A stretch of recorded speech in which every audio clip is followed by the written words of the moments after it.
નમસ્કાર વિદ્યાર્થી મિત્રો, આજે આપણે ધોરણ 12ની અંદર યુનિટ 4 રીડ 1 જે આપણે પૂર્ણ કર્યું ધ એડજસ્ટમેન્ટ, એના પછી યુનિટ 4ની અંદર રીડ 2 બ્લાઇન્ડ ડલ્ફ ફિશ એટલે કે અંધ બેરી માછલી એ જે કાવ્ય છે એ રિટન બાય જે લખનાર છે બરાબર એ આનંદ આચાર્ય છે બરાબર.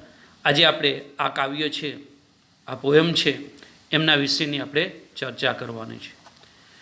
વિદ્યાર્થી મિત્રો, આ જે કાવ્ય છે એમનો આપણે શરૂઆતના તબક્કાની અંદર બરાબર એમનો આપણે ટૂંકો પરિચય છે એ મેળવી લઈએ કે આ રીડમાં આપેલું જે કાવ્ય છે એકદમ ટૂંકું છે બરાબર, પરંતુ આપણી ભાષામાં કહીએ તો હૃદયસ્પર્શી છે. આ કાવ્યમાં એક આંધળી બહેરી માછલી એક ઝરણામાં તરી રહી છે બરાબર. એક આંધળી અને બહેરી માછલી છે એ ઝરણામાં તરી રહી છે. સંધ્યાકાળના સમયે એટલે કે સાંજના સમયે આકાશમાં મેઘધનુષ દેખાય છે. અહીં કવિએ એટલે કે આનંદ આચાર્ય છે, કવિએ સુંદર સાંજનું વર્ણન કર્યું છે બરાબર. સાંજના સમયનું અહીં વર્ણન કરેલું છે. તે સમયે એક વૃદ્ધ સુંદર ગીત ગાય છે. એક વૃદ્ધ માણસ છે, એક સારામાં સારું એક ગીત ગાય છે. આ સાંજે જે મેઘધનુષ્ય અને સંગીતના ત્રિવેણી સંગમ, આ માછલી આ સુંદર દ્રશ્યને જોઈ શકતી નથી. કારણ કે એ અંધ અને બહેરી માછલી છે. નથી આ ગીતના શબ્દોને સાંભળી શકતી, જોઈ પણ નથી શકતી કે સાંભળી પણ શકતી નથી. શું કામ નથી સાંભળી શકતી બરાબર? એટલું બરાબર સુંદર જે આપણી ભાષામાં કંઈ દ્રશ્ય છે, સંધ્યાકાળનો સમય છે, આકાશની અંદર મેઘધનુષ્ય દેખાય છે, કવિએ સાંજનું સુંદર વર્ણન કરેલું છે અને સંગીત પણ છે કે વૃદ્ધ માણસ છે એક સુંદર ગીત છે એ પોતાના ગાઈ રહ્યો છે. તો આ જે સંગીતનો અને ત્રિવેણી જે સંગમ થયેલું છે, પરંતુ જે આ માછલી છે આ સુંદર દ્રશ્યને બરાબર એ જોઈ શકતી નથી. આ ગીતના શબ્દો છે એમને સાંભળી પણ શકતી નથી. આ એક સાંકેતિક પ્રકારનું કાવ્ય છે જેને આપણે કહીએ છીએ સંજ્ઞા બરાબર, કોડ બરાબર. એ સાંકેતિક પ્રકારનું કાવ્ય છે. કારણ કે માછલી કોણ છે એ સમજવા. વૃદ્ધ વ્યક્તિ તરીકે સર્જનહાર એટલે ઈશ્વર છે. વિદ્યાર્થી મિત્રો બરાબર, અહીં સમજવાનું છે જે વ્યક્તિ બે સુંદર સાંજના સમયે જે ગીત ગાય છે એ સર્જનહાર એટલે કે ઓલમાઇટી છે, એટલે કે ઈશ્વર છે. મેઘધનુષ્ય અને તેમના દ્વારા રચવામાં આવેલું સુંદર વિશ્વ છે. જે મેઘધનુષ્યનું નિર્માણ કરેલું છે, સુંદર જે નજારો છે એ આખું કેવું છે? સુંદર વિશ્વ છે. જ્યારે ઝરણું એ જીવનને દર્શાવે છે. માછલી જો કેમાં છે બરાબર, તો કે ઝરણાની અંદર. તો ઝરણું છે એ વિદ્યાર્થી મિત્રો શું છે બરાબર? એ જીવન દર્શાવે છે. આ ઈશ્વરે રચેલી દુનિયામાં મનુષ્ય આંધળો બહેરો છે. એટલે કે માછલી છે કોણ છે? તો કે મનુષ્ય પોતે છે. ભગવાને એવું સુંદર આ ક્રિએશન કરેલું, સર્જન કરેલું છે બરાબર છે. અને એ એટલે કે મેઘધનુષ્ય રૂપે આખું સુંદર વિશ્વ રચેલું છે એવા સર્જનહાર ઓલમાઇટી ભગવાને બરાબર. અને એ ઝરણાની અંદર એટલે કે આ સુંદર વિશ્વની અંદર આંધળી અને બેરી માછલી છે બરાબર, એ ઝરણામાં તરી રહી છે. એ કોણ છે? મનુષ્ય છે. વિદ્યાર્થી મિત્રો, મેં તમને કીધું ને કે આ કાવ્ય છે સાંકેતિક પ્રકારનું કાવ્ય છે. કેવા પ્રકારનું કાવ્ય છે? તો કે સાંકેતિક ભાષાની અંદર છે. આ ઈશ્વરે રચેલી દુનિયામાં મનુષ્ય કેવો છે? તો કે આંધળો અને બહેરો છે, જે માછલી દ્વારા દર્શાવવામાં આવ્યું છે. મનુષ્ય ઈશ્વરની લીલાને સમજી શકતો નથી. મનુષ્ય છે આપણે છે ઈશ્વરી લીલાને સમજી શકતો નથી, તેથી તે જીવનને સાચી રીતે માણી શકતો નથી. જો મનુષ્ય છે ઈશ્વરે સર્જન કરેલું બરાબર, ઈશ્વરની જે લીલા છે જો એને સમજી શકે તો જ એમનું જીવન છે એટલે કે મનુષ્યનું જીવન છે એ સાર્થક છે અને સારી રીતના એ માણી શકશે. બાકી તો ભગવાને જે રચેલું છે બરાબર છે એમાં ને એમાં એ ગૂંથાતો રહેશે અને ભલે એ પછી જો સાંકેતિક ભાષાની અંદર અહીં જે માછલીને બતાવવામાં આવી છે એ અંધ અને બહેરી છે, તો મનુષ્ય પણ કેવો છે? આંધળો અને બહેરો છે. એટલે કે ભગવાનનું જે ક્રિએશન છે, સર્જન છે, એને જોઈ પણ નથી શકતો અને ભગવાને જે રચેલું બરાબર છે એને સાંભળી પણ શકતો નથી. આ સુંદર રચના છે અંદર આચાર્ય બરાબર રિટન બાય આનંદ આચાર્ય બરાબર એમના દ્વારા લખેલું કાવ્ય છે.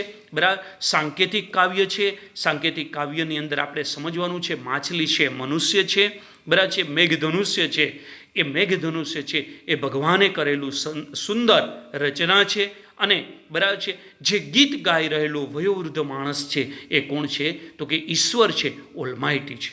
વિદ્યાર્થી મિત્રો, આપણે હવે જે કાવ્ય છે મેં તમને કીધું એકદમ ટૂંકું છે. આ કાવ્ય કેવું છે? એકદમ ટૂંકું છે, બરાબર છે, પરંતુ એ હૃદયસ્પર્શી છે. બરાબર જોઈએ પહેલો સ્ટ્રાંજા શું કહે છે? In dark cave flow a dark river and on its stormy bank there sit a man. બરાબર ઇન એ ડાર્ક કેવ. બરાબર પેલો સ્પેલિંગ છે DRKCAV. ડાર્ક કેવ એટલે અંધારી કોતરો. બરાબર કેવ એટલે ગુફાઓ. બરાબર અંધારી કોતરો. FLOW ફ્લો એટલે શું થાય છે? વહેવું. બરાબર એના પછી છે સ્ટોમી બેંક એટલે પથ્થરવાળો કિનારો. બરાબર પથ્થરવાળો કિનારો. શું કહે છે વિદ્યાર્થી મિત્રો? કે આંધળી કોતરોમાંથી, ઇન ડાર્ક કે આંધળી કોતરોમાંથી ધૂંધળી એક નદી વહી રહી છે. જો ડાર્ક અંધકારમય, બરાબર ધૂંધળી એક નદી વહી રહી છે. આગળ શું કહે છે?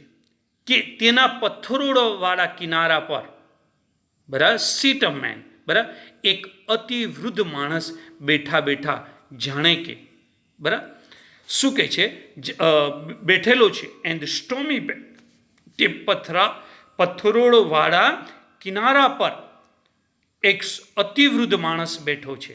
બરાબર મેન સીટ. જો dark river flow from the dark clay. અંધારી કોતરોમાંથી ધૂંધળી એક નદી વહી રહી છે. બરાબર ડાર્ક કેવ બરાબર વહી રહી છે. River stormy bank. બરાબર એ નદી પણ કેવી છે? કોતરો વાળી છે. બરાબર સ્ટોમી બેંક એટલે કે અંધારી કોતરોમાંથી ધૂંધળી એક નદી વહી રહી છે. તેના પથ્થરવાળા કિનારા પર એક જોયું આપણે એક અતિ વૃદ્ધ માણસ બેઠો છે. બરાબર at stormy bank there sit a man. બરાબર એ જે મેન છે એ કોણ છે? બરાબર છે એ આપણે જોઈએ છે કે એ ઓલમાઇટી છે. આગળ જોઈએ ઓલ્ડ એઝ અ સન. જો old as the sun or older. બરાબર કે તે પથ્થરના કિનારા પર જે બેઠેલો માણસ છે, કિનારા પર અતિ એક જે વૃદ્ધ માણસ બેઠા જાણે કે મેઘધનુષ્ય. બરાબર છે weaving a yarn of rainbow and humming. બરાબર કે બેઠા બેઠા જાણે કે મેઘધનુષ્યને વણી રહ્યો હોય છે. બરાબર old as the sun is a son or older waving a yawn of a rainbow and humming. બરાબર આમની અંદરથી વેવિંગ WEAVING વેવિંગ એટલે વણવું અને YARN યોન એટલે શું થાય છે? વણાટ લેવું. રેનબોનો મતલબ થાય છે મેઘધનુષ્ય. રેનબોનો મતલબ શું થાય છે? મેઘધનુષ્ય. બરાબર છે. હમિંગ HUMMING હમિંગ એટલે ગણગણવું. બરાબર આ સ્ટાન્જાની અંદર શું કહે છે? કે અંધારી કોતરોમાંથી ધૂંધળી એક નદી વહી રહી છે. તેના પથ્થરોવાળા કિનારા પર એક અતિવૃદ્ધ માણસ બેઠા બેઠા જાણે કે મેઘધનુષ્યને વણી રહ્યો છે અને એ ગીત ગણગણી રહ્યો છે એટલે કે ગાઈ રહ્યો છે.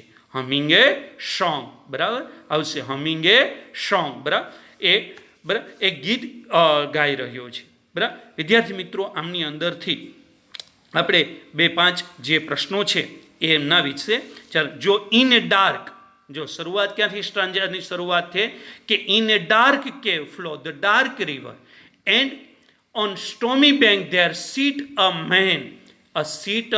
Main old as the sun or older weaving a yarn of a rainbow and humming a song. એટલે કે અંધારી કોતરોમાંથી ધૂંધળી એક નદી વહી રહી છે. તેના પથ્થરોવાળા કિનારા પર એક અતિવૃદ્ધ માણસ બેઠા બેઠા જાણે કે મેઘધનુષ્યને વણી રહ્યો હોય અને એક ગીત ગણગણી રહ્યો છે, એટલે કે ગાઈ રહ્યો છે. વિદ્યાર્થી મિત્રો, આમની અંદરથી માર્ચ 2019ની અંદર પણ આ જ સ્ટાન્જાની અંદરથી પૂછાયેલો, એમની અંદરથી પ્રશ્ન છે, what kind of river is it, where does it flow. કેવા પ્રકારની નદી? તો એમનો જવાબ છે, ધ રિવર ઇઝ ડાર્ક. નદી કેવી છે? અંધકારમાં. It flows is in a dark clay. ક્યાંથી નીકળે છે? તો કે અંધકારમય, બરાબર, અંધારી કોતરોમાંથી ધૂંધળી એક નદી વહી રહી છે. બરાબર. વોટ કાઇન્ડ ઓફ રિવર અને વેર, ક્યાંથી? તો કે અંધારી કોતરોમાંથી. આગળ બીજું, how is the river bank. નદીનો કિનારો છે કેવો છે? તો ધ રિવર બેંક ઇઝ સ્ટોમી. આગળ આપણે જોયું હતું, બરાબર, કે નદીનો કિનારો છે સ્ટોમી, એટલે કે પથ્થરોવાળો કિનારો છે. કેવો છે? પથ્થરોવાળો કિનારો છે. ત્રીજો પ્રશ્ન છે, vote is the old main humming. જે વયોવૃદ્ધ માણસ છે એ શું કરે? હમિંગ, બરાબર, ગણગણવું જેને આપણે કહી શકાય. તો શું ગણગણી રહ્યો છે? તો old man is humming A song. શું કરી રહ્યો છે? હમિંગ અ સોંગ, એટલે છે એ ગીત છે ગણગણી રહ્યો છે. ઓકે વિદ્યાર્થી મિત્રો, એના પછીની વાત આવે, બરાબર છે, તો what is the old man doing. જે વયોવૃદ્ધ માણસ છે શું કરી રહ્યો છે? The old man is weaving yo yarn of rainbow and humming a song. બીજું, where does the river flow. જો આ રીતના ફરી વખત પૂછો, where does the river flow. The river flow in the dark cave. એના પછી, who sits on the bank of river. નદીના કિનારે કોણ બેઠેલું છે? તો કોણ? તો વયોવૃદ્ધ માણસ. The old man sits on the bank of the river. એના પછીનો વાત, where is the old man sitting. ક્યાં બેઠેલું છે? How old he is. અને કેટલો વયોવૃદ્ધ છે? જો વિદ્યાર્થી મિત્રો, તો old man is sitting on the stony bank, નદીના કિનારે, ઓન ધ ડાર્ક રિવર, અંધકારમય નદી, flowing the dark, he is older than sun. કેટલો વયોવૃદ્ધ છે? તો કે ઓલ્ડ એઝ ધ સન, બરાબર છે, કે સૂર્ય જેટલો. એના પછીનો છે પ્રશ્ન, what is the old man sitting on the stony bank of the river doing. River, તો એમનો જવાબ છે, તો sitting on the stony bank of the river the old man is weaving yarn of a rainbow and humming a song. Okay વિદ્યાર્થી મિત્રો, ઘણી બધા પ્રકારના જે પ્રશ્નો છે એમની અંદર આ સ્ટાન્જાની અંદરથી પૂછાઈ શકે. ઓકે, હવે આપણે જેના પછીનું છે, એટલે પહેલો સ્ટાન્જા આપણે સમજી ગયા વિદ્યાર્થી, કે અંધારી કોતરોમાંથી ધૂંધળી એક નદી વહી રહી છે. તેના પથ્થરોવાળા કિનારા પર એક અતિવૃદ્ધ માણસ બેઠા બેઠા જાણે કે મેઘધનુષ્ય વણી રહ્યો હોય છે અને એક ગીત ગણગણી રહ્યો છે. આગળ જોઈએ, but the blind dolphins that swim in that stream see neither yawn nor may nor hear his everlasting song. આમની અંદરથી જો STREAM સ્ટ્રીમ એટલે શું થાય છે? ઝરણું. અને એવરલાસ્ટિંગ એટલે કે સદાકાળ જેને કહી શકાય, હંમેશા, બરાબર છે. હવે જો but the blind dolphin fish that swim in the stream. પરંતુ એક આંધળી બહેરી માછલી તે ઝરણામાં તરી રહી છે. શું? એ ઝરણામાં તરી રહી. See neither yarn nor man. તે જે આ માછલી છે, એટલે કે મનુષ્ય, આપણી ભાષામાં આ મેઘધનુષ્ય, તેનું વણાટ પણ નથી જોતી કે માણસમાં ના સુંદર ગીતને પણ, બરાબર, નોર હિયર ટુ એવરલાસ્ટિંગ સોંગ, એટલે કે સુંદર ગીતને પણ સાંભળી શકતી નથી. બરાબર, એટલે કે જો આ સ્ટાન્જાની અંદર આનંદ આચાર્ય શું કહેવા માગે છે? પરંતુ એક આંધળી બહેરી માછલી, એટલે કે સાંકેતિક ભાષા તમને ખબર છે કે આંધળી બહેરી માછલી એટલે કોણ? મનુષ્ય છે, જે ઝરણામાં તરી રહ્યો છે. આ પૃથ્વી ઉપર આપણે તરી રહ્યા છે, બરાબર આપણે આપણા બરાબર લોભ લાલચ એમની અંદર પડેલા છે, પરંતુ બરાબર તે આ મેઘધનુષ્યનું જે વણાટ કરે છે ઈશ્વર, બરાબર એને પણ જોઈ શકતા નથી. અને જે માણસ છે સુંદર ગીત પણ જે ગાય છે, એટલે કે વૃદ્ધ માણસ સુંદર ગીત ગાય છે, એને સાંભળી શકતી પણ નથી એ માછલી, બરાબર. એટલે આમની અંદર આનંદ આચાર્ય કહે છે, પરંતુ એક આંધળી બહેરી માછલી જે ઝરણામાં તરી રહી છે, તે આ મેઘધનુષ્ય બરાબર નું વણાટ પણ નથી જોતી કે માણસના સુંદર ગીતને પણ સાંભળતી નથી, બરાબર છે. એને પૃથ્વીનું ભગવાને સર્જન કરેલું છે, એ ઈશ્વરની લીલા છે, એ સમજી શકતી પણ નથી, એને જોતી પણ નથી, બરાબર છે, એને સાંભળતી પણ નથી. ઓકે વિદ્યાર્થી મિત્રો, આમની અંદર બીજા સ્ટાન્જાની અંદરથી આપણે પ્રશ્નોથી કરીએ, બરાબર છે. એમની અંદર describe the fish a is narrated in the stanza, બરાબર છે. ડિસ્ક્રાઇબ કરવું એટલે કે વર્ણન કરવું. ધ ફિશ માછલીનું એઝ ઇઝ નેરેટેડ બરાબર in the stanza. The fish swimming in the stream is blind and ડલ્ફ.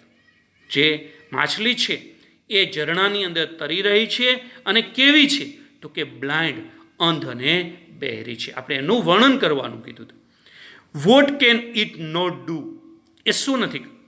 The fish can not see, જો માછલી છે જોઈ શકતી નથી, બરાબર. યોન ઓફ વાઇન, બરાબર છે, એમનું વણાટ છે મેઘધનુષ્યનું વણાટ. ઓર કેન નોટ હિયર એટલે સાંભળવું. ધ મેન એવરલાસ્ટિંગ સોંગ એટલે કે માણસના સુંદર ગીતને પણ સાંભળી શકતી નથી.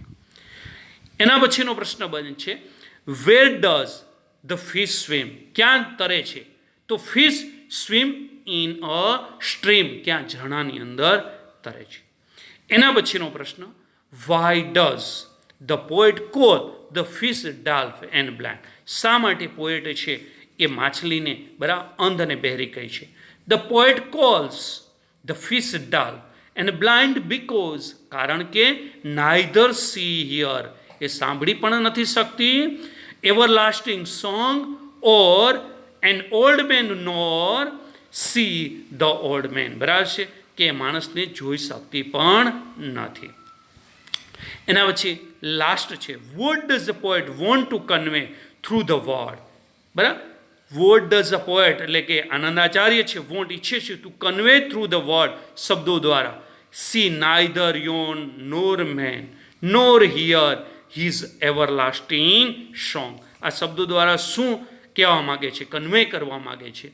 તો the word see neither yarn nor man nor hear his everlasting song convey that man in this world, આ દુનિયાની અંદર માણસ છે is unaware, બરાબર જાગૃત નથી, or ignorant of the supreme power, બરાબર છે, કે જે ઓલમાઇટી છે, બરાબર સુપ્રીમ જે શક્તિ છે એનું શું કરે છે, ઇગ્નોર કરે છે, અનાદર કરે છે અને પોતાના કામની અંદર જ મસ્ત છે.